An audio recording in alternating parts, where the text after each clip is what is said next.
নমস্কার, আমি সোমা। আমার আরও একটি নতুন ব্লগে তোমাদের সকলকে অনেক স্বাগত জানাই। এই তীব্র গরমে আজ জিজ্ঞাসা করলাম না যে তোমরা কেমন আছো, কারণ এই গরমে ভালো থাকার কথাই নয়, সুস্থ মানুষও অসুস্থ হয়ে যাচ্ছে এই এত প্রচণ্ড গরমে। আর এই গরমে আমাদেরকে ভালো থাকার জন্য যেটা বেশি প্রয়োজন জল। ঘুরতে ফিরতে কাজের মধ্যে সব সময় বেশি বেশি করে জল খাওয়া উচিত। সত্যি কথা বলতে কি, আমি তোমাদেরকে বলছি, কিন্তু আমি সব সময় ভুলে যাই জল খাওয়ার কথা কাজের মধ্যে। আর এই জন্য তো তোমাদের দাদাভাইয়ের কাছে সব সময় বকুনি খেতে হয়। আরও যখনই কাজের ফাঁকে ঘরে আসে তখনই এক গ্লাস জল আমার হাতে ধরিয়ে দেয়। এটা কিন্তু সকাল না, এখন বাজে বৈকাল 5টা। তো আজ সকাল থেকে কোনো রকম ভিডিও করে উঠতে পারিনি, তাই বৈকাল থেকেই আজকে আমার ব্লগটা শুরু করলাম। এখন 5টা বাজে, এখন থেকে তোমাদেরকে সাথে নিয়ে শুরু করে দিলাম নতুন একটি ব্লগ। এই যে বিছানার উপরে জানালাটা অনেকটা ধুলো হয়েছিল, ওটাকে মুছে নিয়ে তারপরে বালিশের ওয়ারগুলো পাল্টে দিলাম। কালকে বিছানার চাদর পাল্টেছি, কিন্তু বালিশের ওয়ারগুলো আর পাল্টানো হয়নি, তো তাই আজকে পাল্টে বিছানাটা পুরো টান টান করে পেতে নিলাম।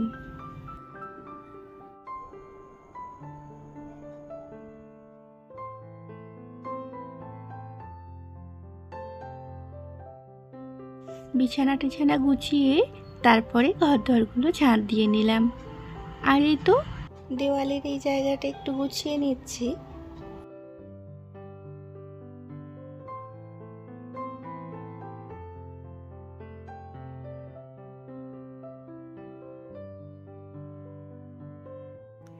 তারপরে ছাদ থেকে যত জামা কাপড় ছিল সব তুলে নিয়ে এলাম। তুলে নিয়ে এসে ভাঁজ করে রেখে দেব।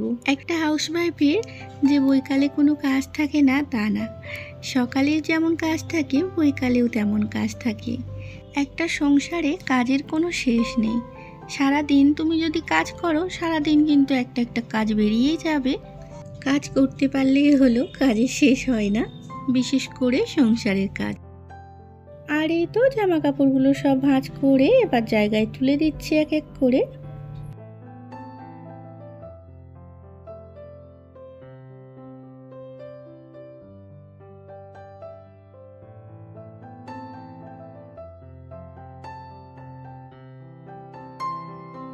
এই 4-5 দিন ধরে আমার সোনারাই পুজো টুজো দিয়েছে, তাই পুজোর জায়গাটা অনেকটা ধুলো হয়ে আছে। ধূপের ধুলোতে পুরো জায়গাটা ধুলো হয়ে আছে, আর সব জিনিস অগোছালোভাবে আছে। তো ওরা তো বাচ্চা, ওরা পুজোটাই দেয়, এত আর কি গুছিয়ে বাগিয়ে পারে না। তো তাই আজকে সন্ধে দেওয়ার আগে ভাবলাম একটু ঠাকুরের কাজটা পরিষ্কার করে নিই। আর এই তো হাত পা ধুয়ে কাপড় ছেড়ে সন্ধে দিতে চলে এলাম।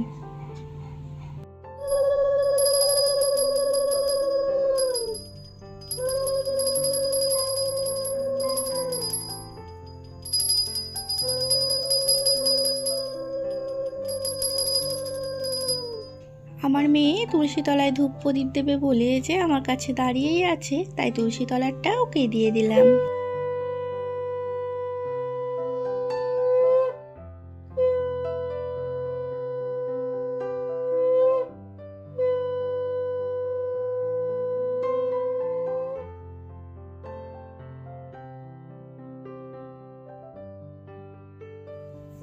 আবারও কাপড়টা চেঞ্জ করে চলে এলাম কিচেনে।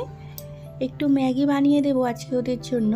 আমরা বড়রা সন্ধেবেলায় এক একদিন কিছু না খেলেও চলে, কিন্তু ওদেরকে সন্ধেবেলায় প্রতিদিনই কিছু না কিছু দিতে হয়। বেশিরভাগ দিন ওরা দুধ বিস্কুটই খায়, ওদের কোনো বায়না নেই। ওদেরকে তুমি যা দেবে তাই খাবে, আর ওদের অত্যন্ত প্রিয় খাবার একটা দুধ বিস্কুট, তো সেটা পেলে ওরা আর কিছু চায় না। তো আজকে ভাবলাম একটু ম্যাগি করে দিই। ম্যাগি আবার শুকনো শুকনো চাউমিনের মতন করে দিলে খাবে না। ম্যাগিতে যেন এক গাদা ঝোল থাকে, পুরো স্যুপ ম্যাগি, তো সেই রকম হলেই ওদের পছন্দ। আবার ভুল করেও যদি একটু পেঁয়াজ দিয়ে দিই তাহলে তো আর হাতে দেবে না। তো তাই শুধু বানাবো কেমন একটা লাগছিল, তাই একটু গাজর ছিলে ওর মধ্যে দিয়ে দিলাম। আর 1 পুকুর জল দিয়ে দিয়েছি, যত ঝোল হবে তত ভালো লাগবে ওদের। সোনাদের ম্যাগি বানানোর চক্করে আমি আমার আজকে সন্ধ্যের ওষুধটাই মিস করে ফেলছিলাম।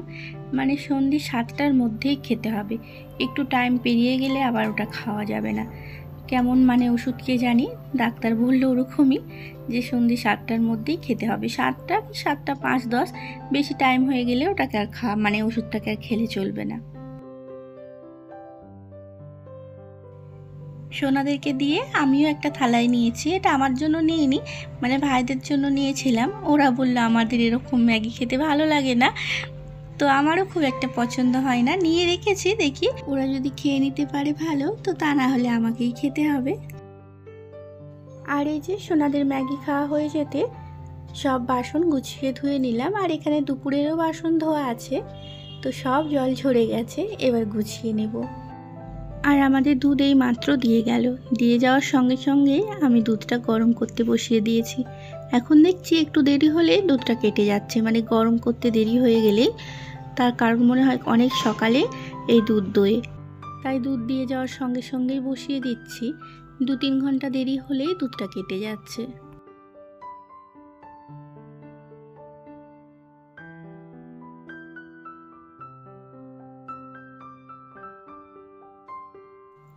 দুধ গরম করে নিয়ে যে কিছু মশলা আছে ডাব্বায় ঢালার। আর এটা কিন্তু মশলা না, এটা এক ধরনের ডাল, এখানে এগুলো মটকি ডাল বলে। এগুলোকে ভিজিয়ে রেখে এগুলোর মানে কল হলে তারপরে এগুলো রান্না করে খাই। তো একদিন রান্না করব আর ভিজিয়েও রাখবো, তো সেদিন তোমাদের সাথে শেয়ার করব সবটা। তারপরে এই যে মশলার কথা বলছিলাম, মশলার ডাব্বাটা খালি হয়ে পড়ে আছে, তো তাই একটা একটা করে সব মশলা ঢেলে নিচ্ছি।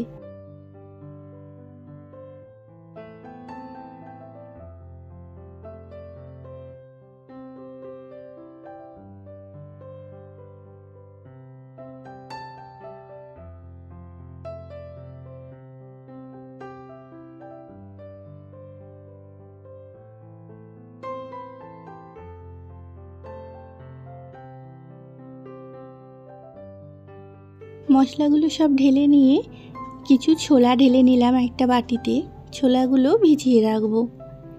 এই কাজ করতে করতে মনে করে মানে ভিজিয়ে রাখলে ভালো, আবার যদি ভাবি পরে করব, সেই পরেই থেকে যায়, মানে আর হয় না, সেটা ভুলে যাই। পরে খাওয়া দাওয়া হয়ে গেলেই শুয়ে পড়ি, আর কিছুতেই মনে থাকে না।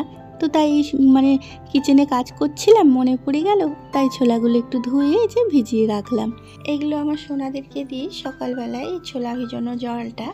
আর ছোলাটা খেলে ভালো, না হলে পরে মুড়ি টুড়ি দিয়ে খেয়ে নেওয়া হয়।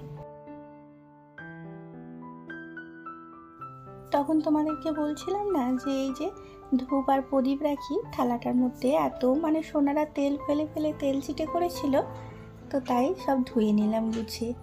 সকালবেলায় কাজের অনেক তাড়া থাকে, তো তাই এইসব জিনিসগুলো করতে আরও দেরি হয় কাজে, তো তাই চেষ্টা করি আগের দিন রাত্রে ধুয়ে রাখার, তাহলে আর মানে দিনের দিন যখন পুজো দেব তখন আর ঠাকুরের বাসনগুলো ধুতে হয় না।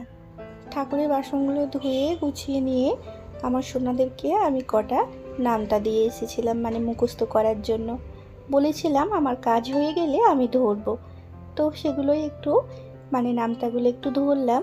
আমি ওদেরকে কাজে বসে যে পড়াবো তেমন টাইম হয় না আমার কাছে, তো তাই এইভাবেই ওদেরকে পড়তে দিই। আর আমার সোনারা না মানে দুজনা খুব দুষ্টুমি করে, মারামারি করে, কিন্তু পড়ার টাইমে আবার মন দিয়ে পড়াশোনাও করে নেয়। তো লক্ষ্মী সোনা যাকে বলে, ওরা বোঝে মায়ের কষ্টটা, যে মা কোন দিকে আর যাবে, তো সেই কারণে ওরা দেখি নিজে নিজেই বেশ পড়ে নেয়। আমার ছেলে তো আবার আমার মেয়েকে পড়ায়, ও যতটুকু পারে বোনকে পড়ায়, বোনকে শেখায়। আর এই তো রান্নার কাজটা গুছিয়ে নিয়ে লঙ্কা গুঁড়োতে বসে গেলাম। রান্না আজকে তেমন কিছু করিনি, ডাল করলাম আর সবাইকার ডিম ভাজলাম। তরকারি ভাত দুটোই আছে, আজকে ভাতটা একটু বেশি করেছিলাম যাতে একবারে হয়ে যায়। বেলায় রান্না চাপিয়েছিলাম তাই ভাতটা একবারে করে নিয়েছিলাম।